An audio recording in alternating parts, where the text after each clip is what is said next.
Hello everyone and welcome to another tutorial video. I'm going to show you how you can remove the background of any image in Photoshop. By doing this process, you can also change the background of the image you want to. Before starting, please make sure to like this video and subscribe to our channel. And without any further delay, let's get started. First of all, select the image you want the background to be removed.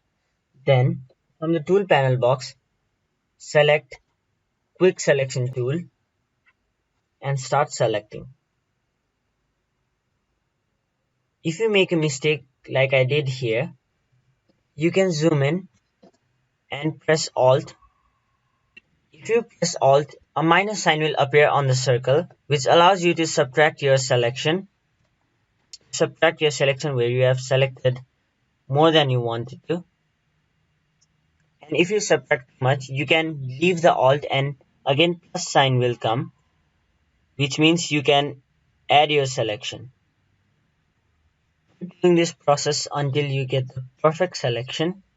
And you can also increase or decrease the brush size by clicking the bracket options, or you can just click here and adjust the size of the brush.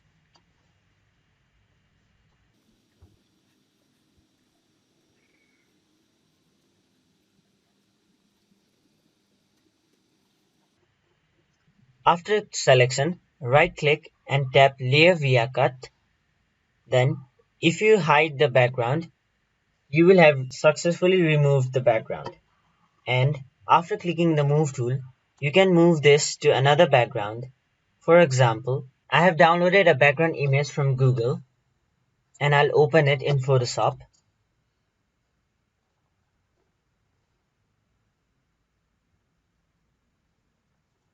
This is the background image I downloaded, and you can just drag this picture and place it onto this. Then you can press Ctrl T to free transform it and adjust it to the size of the picture. After adjusting it, you can just press enter and then you have it. You have successfully removed the background and also changed the background of the image. Hope this video was helpful to you. Please like this video and subscribe for more tutorials like this. Thank you.